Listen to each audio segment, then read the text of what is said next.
लेकिन आप अगर देखें हाल ही में जो जेडीयू आपसे अलग हुआ है, जेडीयू आप एक तरफ दलों को जोड़ने की बात कर रहे हैं, नरेंद्र मोदी कहते हैं पठानकोट में कि दलों को भी जोड़ना है, दिलों को भी जीतना है, लेकिन आपसे आपके घटक दल दूर होते जा रहे हैं। नीतीश अलग होते हैं, जेडीयू अलग होता है, इधर उद्धव ठाकरे कल कह देते हैं कि भाई क्या झाड़ में उगेंगे दल, झाड़ में उगेंगे एनडीए के दोस्त। तो इस तरह के बयान मुझे ऐसा लगता है कि बीजेपी से भटका। देखिए, मैं आपको एक बात बताता हूँ, हिंदुस्तान की राजनीति की एक सच्चाई है, आप समझ लो। पिछले बार एनडीए भी जब अटल बिहारी वाजपेयी की सरकार बनने के पहले हम लोग, हमारे साथ सब लोग नहीं थे। एक सच बताता हूँ, हम 165 के ऊपर जाने के बाद हमारे जो मित्र है उनकी संख्या नेचुरल कोर्स में बढ़ जाती है, क्योंकि इस देश में बहुत सी रीजनल पार्टीज ऐसी है जो दिल्ली में कांग्रेस की सरकार नहीं चाहती, और इसलिए निश्चित रूप से एनडीए बढ़ेगा। रही बात नीतीश कुमार जी की, इसका मुझे दुख है। हमने अभी तक प्रधानमंत्री पद के लिए किसी व्यक्ति का चयन घोषित नहीं किया है, और मैंने उनको ये प्रॉमिस किया था कि जब भी हम प्रधानमंत्री पद के लिए किसी व्यक्ति का निर्णय करेंगे तो उसके पहले आपसे चर्चा करेंगे, और मैं जबान का पक्का हूँ। पर ये मैंने जबान उनको, मैंने खुद इंडिविजुअल नहीं दी थी, पार्टी के 4 नेताओं से बातचीत करके दी थी। और जब अभी तक हमने किसी का नाम ही निश्चित नहीं किया है तो उन्होंने इस प्रकार से एकदम रिएक्शन देना उचित नहीं था। क्या हमारे लोकतांत्रिक पार्टी में इलेक्शन कैंपेन कमेटी का चेयरमैन बनाने का किसी नेता को, हमारे पार्टी के अध्यक्षों का अधिकार नहीं है? क्या जेडीयू का अगर कोई कमेटी का अध्यक्ष बनता है, कोई और कोई बनता है, तो क्या शरद यादव जी का वो अध्यक्ष बनाने का अधिकार नहीं है? पार्टी में कोई फाइनेंस कमेटी होती है, कोई इलेक्शन मैनेजमेंट कमेटी होती है, और नरेंद्र भाई जैसे एक क्षमतावान व्यक्ति को अगर हमारे अध्यक्ष जी ने कैंपेन कमेटी का चेयरमैन बनाया तो इसका मतलब कोई गलत किया कि हमारे पार्टी के भी कोई निर्णय काम देने का भी हमारे अध्यक्ष नहीं करेंगे? मुझे लगता है कैंपेन कमेटी का अध्यक्ष पद देना यानी कोई प्रधानमंत्री पद के लिए उनकी उम्मीदवारी, लेकिन पोस्टर बॉय तो हो गए ना, आपकी पार्टी का चेहरा तो हो गया। देखिए, पहली बात, चेहरे सभी है। हमारी पार्टी पिता पुत्र की या माँ बेटी की पार्टी नहीं कि उनके पोस्टर पर चित्र रहे। हम सामूहिक नेतृत्व पर काम करते आए। इस पार्टी में हम मध्य प्रदेश शिवराज सिंह चौहान के पोस्टर पर लड़ रहे हैं, छत्तीसगढ़ डॉक्टर रमन सिंह के पोस्टर पर लड़ रहे हैं, राजस्थान में वसुंधरा राजे के पोस्टर पर लड़ रहे हैं। तो हम लोगों के यहाँ सभी लोग क्षमतावान नेता है, और इसलिए अडवाणी जी का, अटल जी का पोस्टर परमानेंट है। कहीं आज मैं अध्यक्ष नहीं हूँ तो राजनाथ सिंह का लेकिन पोस्टर बीजेपी के स्थापना दिवस में अहमदाबाद में अडवाणी जी का चित्र नहीं होता। नहीं, आप देखो, ये छोटी छोटी बातें देखते हो। देखो, अभी नागपुर में कोई प्रोग्राम होता है तो कोई मेरा फोटो छापता है, अब देवेंद्र अध्यक्ष बन गया, उसका फोटो छपेगा। ये छोटी छोटी बातों को किसी के ध्यान में भी नहीं आता, पर मीडिया के मित्र बड़े होशियार हैं, बराबर क्या क्या छेद दिखते हैं वो लगा के लाते हैं। इसके पीछे कोई प्लान नहीं होता। अडवाणी जी का पोस्टर छापने से नरेंद्र भाई के मन में उनके प्रति बहुत आदर और सम्मान है, और नहीं छापने से उनके मन में नहीं है। आपको एक बात मालूम है, अडवाणी जी और नरेंद्र भाई की मुलाकात हुई, बहुत अच्छी हुई, और नरेंद्र भाई ने पूरे सम्मान के साथ अडवाणी जी को कहा कि आप जो कहेंगे हम करेंगे। मैं जो कभी कभी जो चिंता करता हूँ कि वस्तुस्थिति एक है और विपर्यास करके अलग दूसरी बात जाती है। देखिए, इतनी बड़ी पार्टी है, थोड़ी बहुत व्यू पॉइंट्स अलग हो सकते हैं, पर जिस प्रकार का चित्र मीडिया में पेंट किया जाता है, मैं विश्वास के साथ बता देना चाहता हूँ कि ऐसी स्थिति नहीं है। नितिन जी, तो क्या जेडीयू के लिए आपके दरवाजे बंद हैं, ये मान लिया जाए? देखिए, हमने किसी के लिए दरवाजे बंद ही नहीं किए, तो हम क्यों खुले हैं बंद, ये क्यों कहे? देखो, देश में मैं तो नीतीश कुमार जी को और शरद यादव जी को आह्वान करूंगा कि सवाल बीजेपी का नहीं है, सवाल एनडीए का नहीं है। सवाल भुखमरी के कारण, महंगाई के कारण, भ्रष्टाचार के कारण और देश की सुरक्षा, कानून व्यवस्था को लेकर देश कांग्रेस ने पूरे खड्डे में डाल दिया है। आज देश दुनिया में विश्वसनीयता हमारी खत्म हो गई है, आजू बाजू के देश हमसे आज दोस्त नहीं रहे हैं। ऐसे स्थिति में सवाल ये महत्वपूर्ण है कि कांग्रेस के कुशासन से हम देश को कैसे बचाएं। तो क्या नितिन जी, नीतीश कुमार प्रधानमंत्री की कुर्सी की ओर देख रहे हैं, ऐसा लगता है आपको? देखिए, हर कुर्सी की तरफ देखने का जिसकी आंखें खुले उसका व्यक्तिगत अधिकार हो सकता है, मेरी उसमें आपत्ति नहीं है, किसी के मन में होगा तो। पर अल्टीमेटली प्रधानमंत्री कोई भी बनने के लिए 275 का सपोर्ट चाहिए, उसका उनको सपोर्ट मिले तो वो बने, हमको मिले तो हमारे में से कोई बने। नहीं, ये कहा जा सकता है कि आपने दरवाजे खुले रखे हैं उनके लिए, अगर देखिए, इस देश को बचाने के लिए, हिंदुस्तान के लोकतंत्र को बचाने के लिए और कांग्रेस के कुशासन से देश को मुक्त करने के लिए हम राजनीतिक अस्पृश्यता कभी रखते नहीं। मैं सभी राजनीतिक पार्टियां, कांग्रेस को छोड़कर जितनी पार्टियां जो देश के लिए काम करना चाहती है, जो हमारे साथ मिलकर कॉमन प्रोग्राम पर काम करने के लिए तैयार होगी, उन सब पार्टियों का सहयोग लेने में हमको संकोच नहीं है। नितिन जी, एक और सबसे मज़ेदार बात सामने आई। उद्धव ठाकरे इन दिनों नाराज़ चल रहे हैं, वो कहते हैं एनडीए का संयोजक कोई नहीं है, आखिर कैसे एनडीए बढ़ेगा, बैठक बुलाई जानी चाहिए, सहयोगी दल कम होते जा रहे हैं।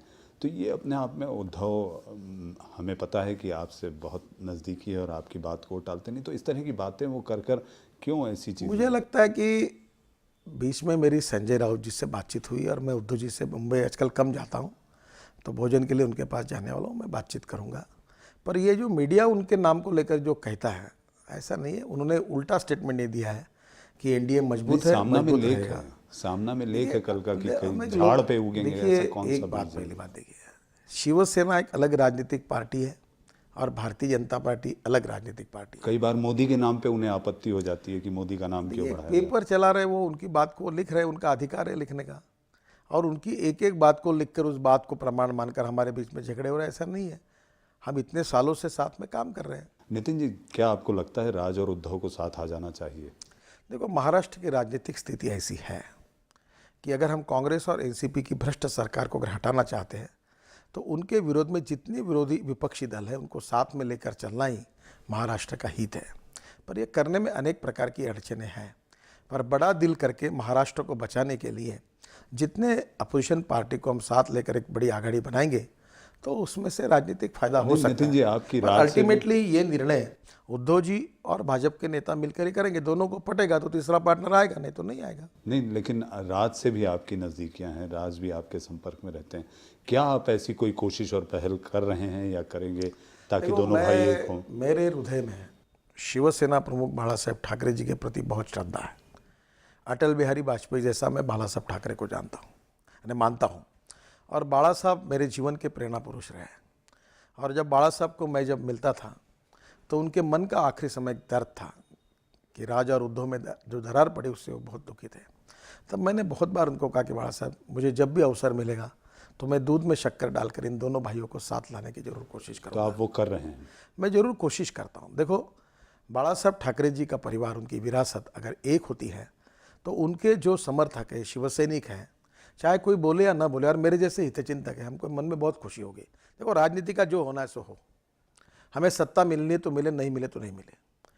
नितिन जी, एक अहम सवाल जो मुझे लगता है आपसे पूछा जाना चाहिए, पार्टी में आपकी अहम भूमिका आज भी है अध्यक्ष न रहते हुए, आडवाणी जी और मोदी में बेहतर प्रधानमंत्री कौन होगा?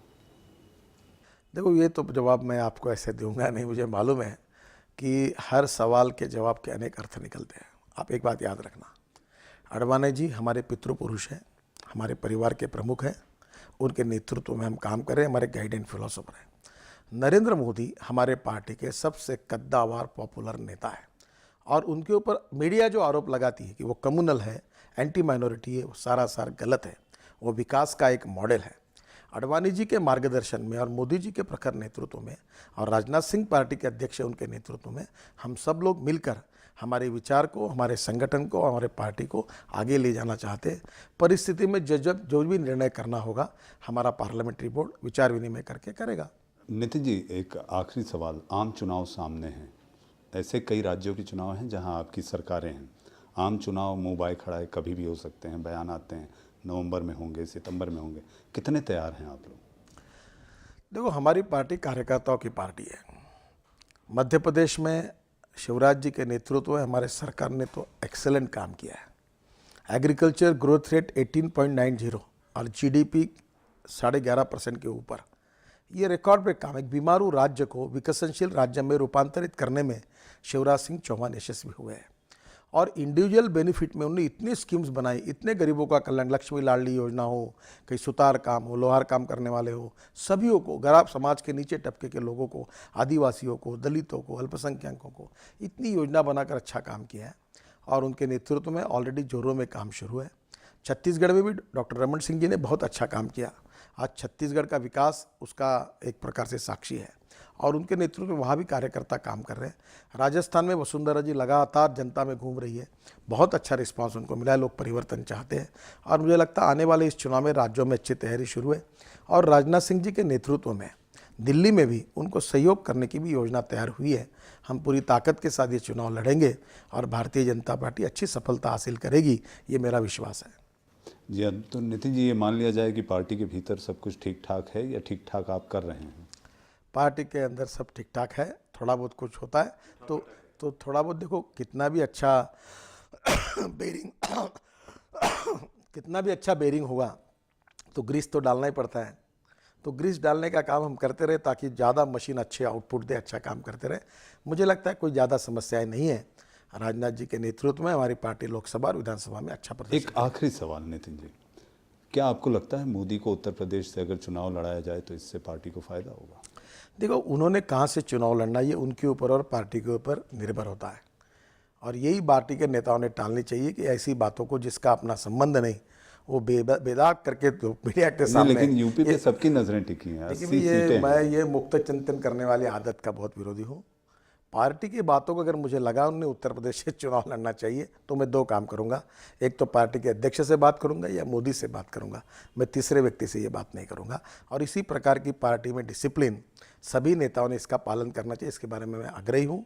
और हमारे अध्यक्ष राजनाथ जी ने बार बार ये कहा है कि मीडिया के साथ ऐसे सब विषयों की बात मत करिए। कल मैं कह दूँ उत्तर प्रदेश लड़े तो चलो न्यूज़ चालू हो जाएगी, ब्रेकिंग न्यूज़, आपका तो काम हो जाएगा, 24 घंटे के लिए मसाला मिल जाएगा, पर हमारा क्या होगा? तो मैं आपको ब्रेकिंग न्यूज़ के लिए और 24 घंटा मसाला मिलने के लिए मैं काम नहीं करूँगा।